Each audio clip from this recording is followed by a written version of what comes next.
On this latest episode, of course, we're going to be catching up with the recent ChocoPro events. It's going to be a bit of a short one. The first one we're going to do is 513 that took place, which is the last show on the month of March, of course, featuring a lot of fun matches. And then we move on, of course, with 514, which is the earlier beginning of this month of April with ChocoPro. A lot of fun matches as well, and whatever wacky things they're going to be doing, of course, that we already got used to.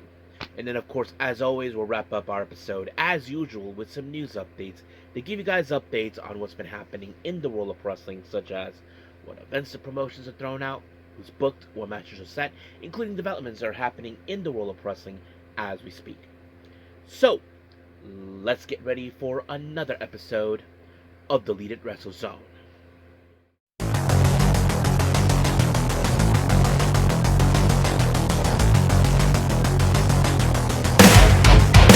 Are you ready? Get up, get up! Get up, get up! Get up, get up! Get up, get up! Get up, get up! Get up, get up!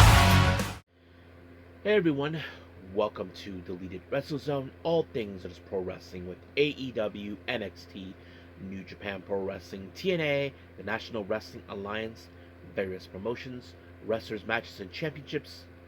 I am your host, J-Rod here. So, if you are new to the channel, welcome. This is a channel we do a lot of pro wrestling reviews from various promotions, not only here in the United States, but also in Japan, Mexico, Canada, Europe, the UK, anywhere pro wrestling is not as big, but it continues to grow.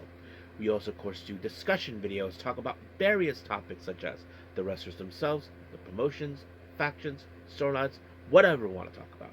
We also, of course, do more news updates. If certain information is unable to be on this episode, we can either put it on the next one or on a separate video by itself. We also go do real-time news updates to keep you guys on alert if something has happened in the world of wrestling that needs to be addressed ASAP. We also, of course, got to do Nike Sayaka Watch and various other cool wrestling content as well. So if you like what you see, please subscribe to us and click on that subscribe button. You'll be getting a lot of daily reviews and other cool wrestling content as well. But if you like this episode, please give us a like on the like button or a nice comment in the description down below. Now, enough of the jibber jabbers. Let's get started. So as I said, it's all about ChocoPro, so let's begin with ChocoPro number 513.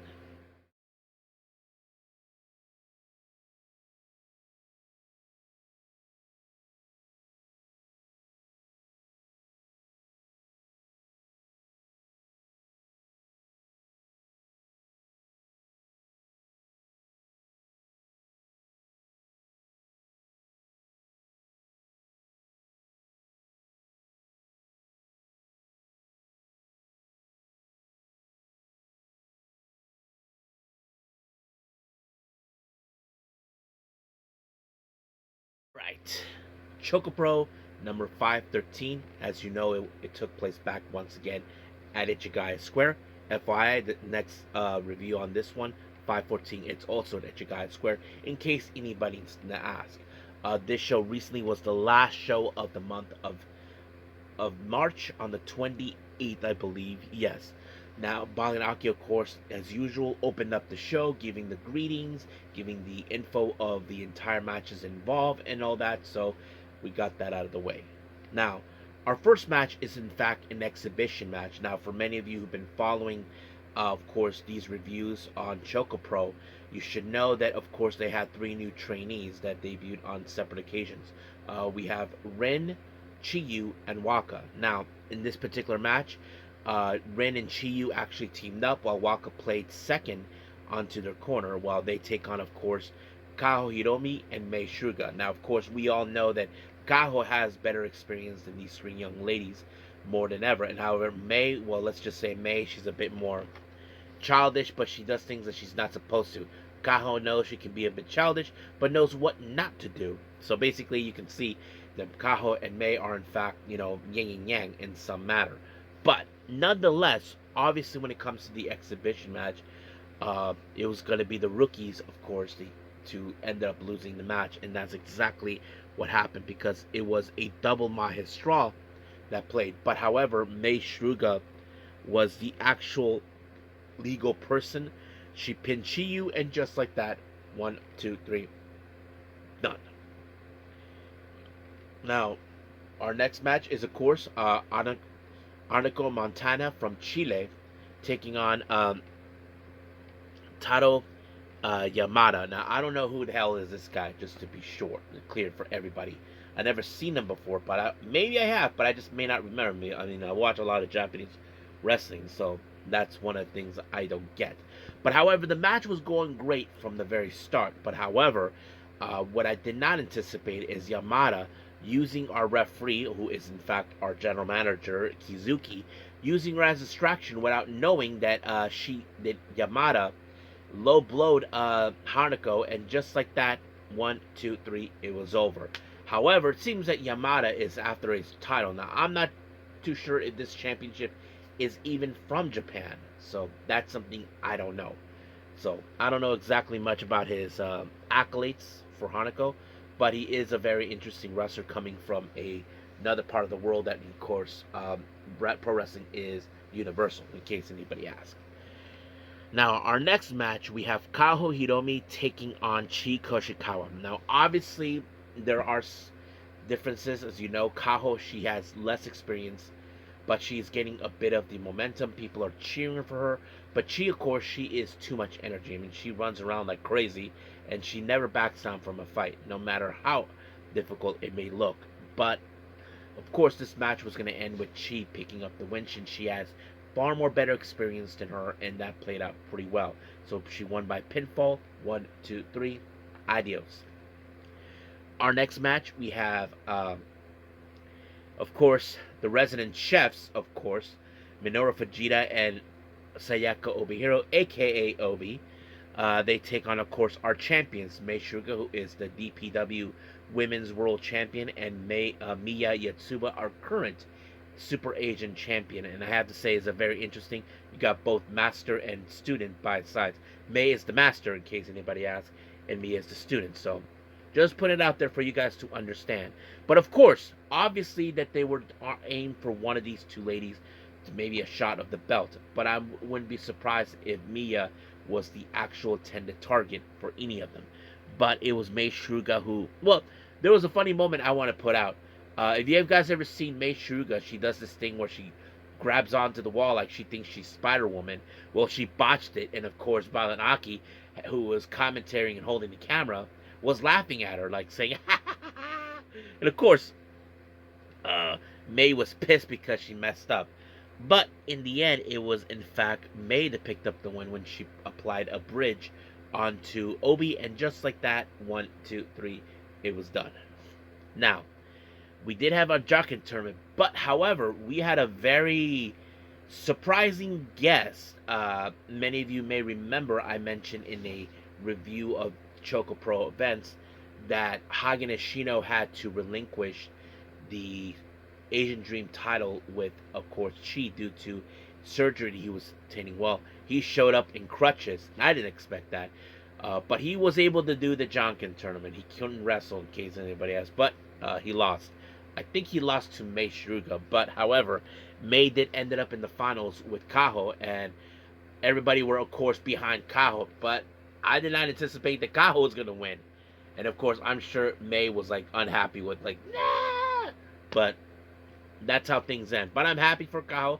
I think she is a real fun wrestler to enjoy watching. I mean, she's, even though she is still a child, but she uses her childish ways as a weapon, which is good. Even though May acts like a child, even though she's in her 20s, but she does things that she's not supposed to do.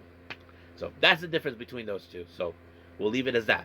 So as of right now, we're done with this one with number 513. Let's move on with the last one, which is 514.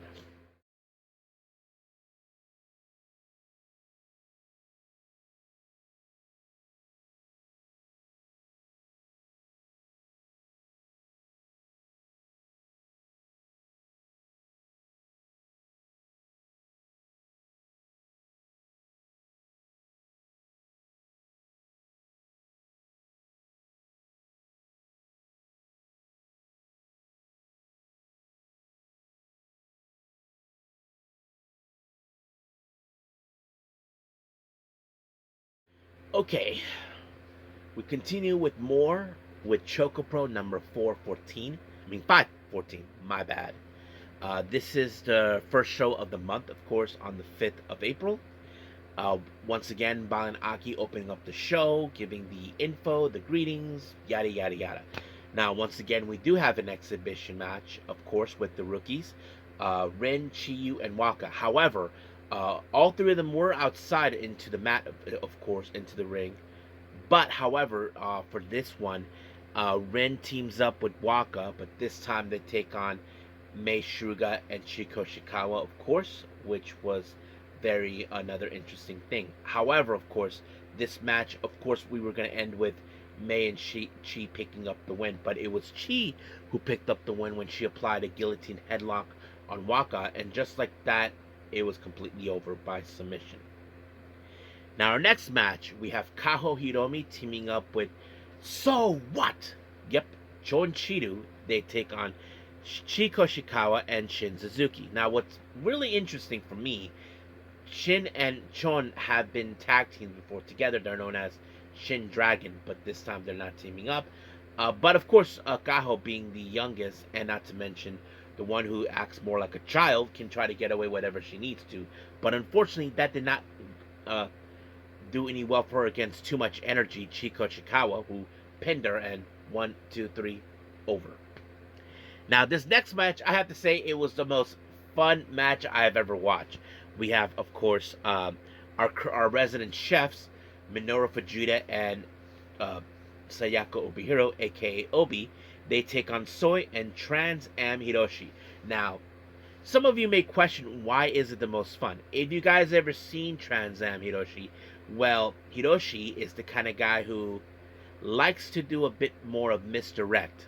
Try to get people to get into singing and enjoying the song he's singing. But the one thing that helped them was, in fact, if you guys ever seen Fujita and Obi, they always bring in a gong. The kind of you might see in a Chinese restaurant or something. So he grabbed the gong and he just hitting it off while he's singing, and it was a lot of fun. However, he gave the gong back to Minoru, and bang! He went loud and people.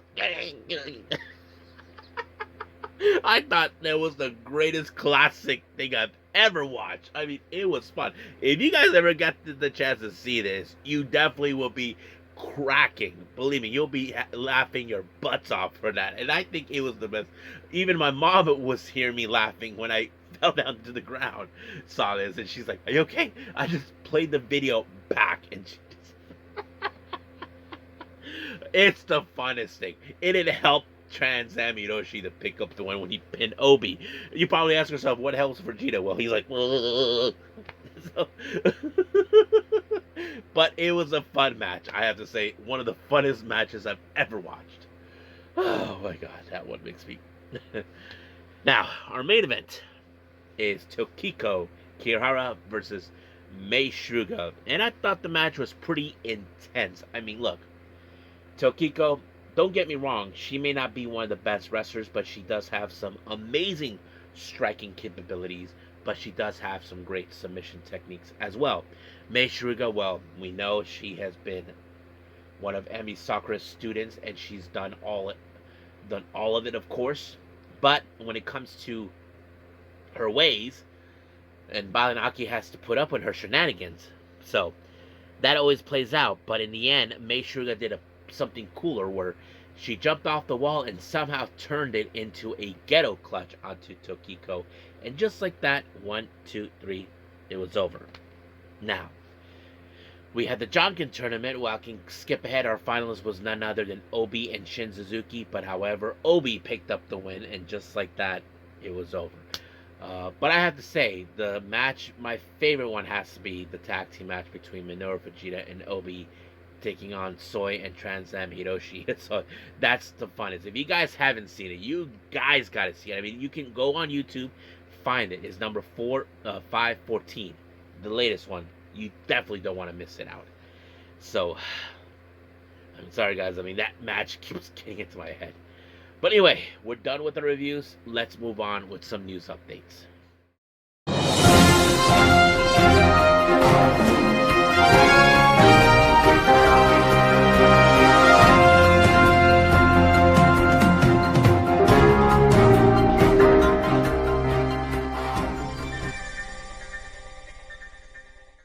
Okay, so welcome to our news updates. Of course, let's begin with upcoming events. We got plenty coming from GCW, of course. As you know, we got the Las Vegas shows. First of all, we had the MDK Fight Club that takes place on the 16th of April. They just announced Mr. Insanity, Toby McLean, will take on, of course, the Duke of Hardcore, John Wayne Murdoch. And then, of course, we have the Joey Janela Spring Break 10 on the 17th of April. We have, of course, a somewhat reunion of the Jurassic Express. We're talking about, of course, Marko Stunt and, of course, Jungle Jack Perry. If you guys did not see what happened in the LA show this past weekend, well, Marko Stunt was attacked by both KJ and Sam Stackhouse. Out of nowhere, Jungle Jack Perry just appeared, and that's pretty much it. Now, I know some of you are going to ask, is Marko Stunt going back to wrestling? I'll get to that in a bit. It's part of our news update, so do not go anywhere, guys. Now, as you know, we have their debut at The Boys, Iowa on the 17th of May.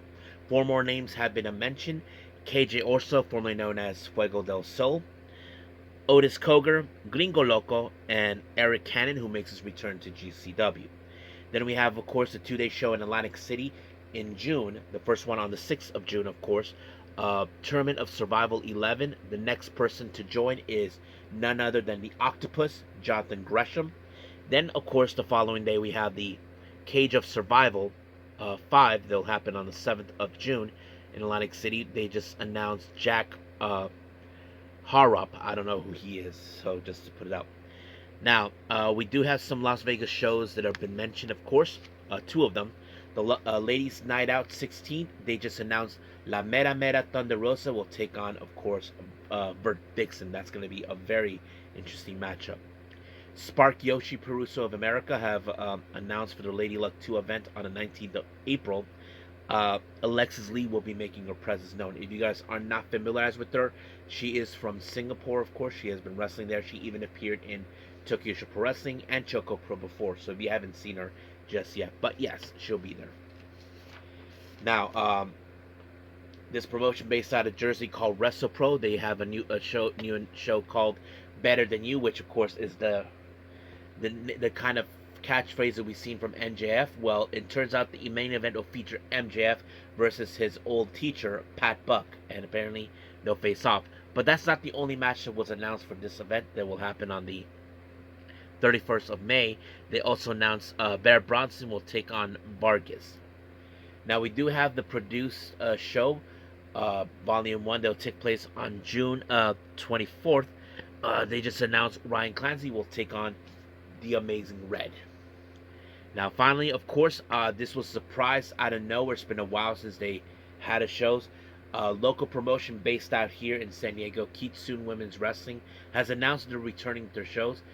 It will take place in Carson City, but the shows will happen on July 26th of 2026 and August 30th of 2026. Now, they haven't announced who's going to be involved. However, if you guys are asking who is the current champion, the one who still holds the belt is Yuna Manaze. Many of you don't know who she is.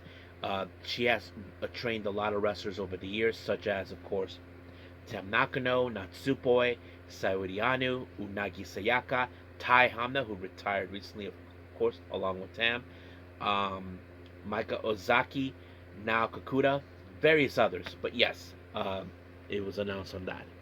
Now, finally, up to our developments. Many of you already heard I mentioned Marko Stunt. Well, Marko Stunt has just announced that he's back and he's accepting bookings. So, if you guys have any local promotions that you want Marko Stunt to be, tell your local promoters and email him, bookmarkostunt@gmail.com. So, just put it out there, once again, bookmarkostunt@gmail.com. Making sure everybody got that clear. Now, Trevor Lee, many of you know him as Cameron Grimes. Well, it's now official. He is signed with Major League Wrestling, so just is good for him. I know recently Major League Wrestling has been signing various wrestlers, so I'm happy that he's found a home. And then, of course, Mance Warner. Many of you may not have heard this. As you know, recently he and his wife, Steph Delanders, just left TNA due to the fact that TNA has refuses to give the clear to Steph the Landers. But the real question many people ask, where was Mance Warner going to go? Well, recently it was reported that he made his ROH debut in Jacksonville during tapings. So most likely we will see him soon. So I'm looking forward to that. Now, finally, there was an interview by Denise Salcido that she talked to with luchador Mascara Dorada. So he had two subjects there was two subjects that, of course, that she talked to him about. And of course, it was translated in case anybody else, but I got the transcripts on that. The first one, of course, they asked him if he was surprised about the dual contract. For those who don't know, many wrestlers from CMLL are now have dual contracts with not only with CML but AEW, and it's the same thing with AEW to CML. We have that with Claudio and of course Thunder Rosa. But this is what he said. Well, it was a huge surprise since the only wrestler dual contract at the time was Hechicero. When they told me, I didn't hesitate for a single second because this has been a dream of mine since I was little, and I've always wanted to work in two companies since there are very few wrestlers in the world that have 2, 3, or 4 contracts. I wanted to be part of a very small group of wrestlers because of me. It's a real pleasure to wrestle all over the world. So yeah, so basically he didn't expect that he's going to get it, but he was happy that he did. I mean, and just keep in mind, guys, there is another Mascara Dorada, but he goes by Gran Metalik. And recently he was asked, also on this interview, he was asked about that. Of course, taking over the role, and this is what he said. Yes, I felt a lot of pressure since we know Metalik was the fighter who left a mark here in Mexico.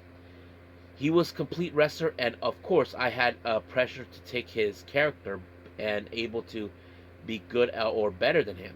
Right now, I don't consider myself a person who says that I have surpassed him or reached him. But what I will tell you that I really enjoy what I do. I love this. I've loved wrestling since I was very young. It has been instilled in me. Sometimes I don't think about the other characters because of me. This is my story. I'm creating this from scratch. So for me, this is the new, and I'm enjoying a lot of it. Yeah, I get it, guys. I mean, look, many of you may not know this. There has been wrestlers that have taken the role of other characters. If you guys know this, Dralistico, originally he was known as Dragon Lee, but however, he was given the role to play Mystico. When the original Mystico left for WWE, who many of you know him at the time, known as Sin Cara, the original Dragon Lee became known as Mystico, and while his younger brother, who we know him now as Dragon Lee, took that role. But of course, Dralistico, who remained as Mystico for a while, the original did came back, but he renamed himself Escaristico, similar to each other. But when, of course, the second Mystico left, later became known as Dralistico, well, the original took back his name, and that kind of sets it up. And it's the same thing with, of course, the current Mascara Dorada. He's trying to say, I'm not here to surpass a guy who already left his mark. I'm building my story how I want to go forward with it. And of course, he is doing that. I mean, I get that you feel like you have to take the place of other characters, but that's pretty much it what we do. So I think that's it for now. So let's call it a day. Well, I hope everybody enjoys this episode. Coming up, of course, we have some news updates that I'm going to put out for all of you. One about regarding Saki Kashima. She recently did a press conference. Now, many of you know this already. She's going to be retiring very soon. And of course, going along with this news updates, more names are being added for the upcoming Las Vegas show, the WrestleCon, and I'll give you guys the details, what days it will be there, and what pricing they'll be doing, if any of you guys are planning to attend. So stay tuned for that. As for our next episode, it does feature NXT. I haven't decided yet what other ones I might do, but stay tuned for that. I haven't decided yet exactly where I want to go with the special episode to catch up with everything, so we'll see about that too.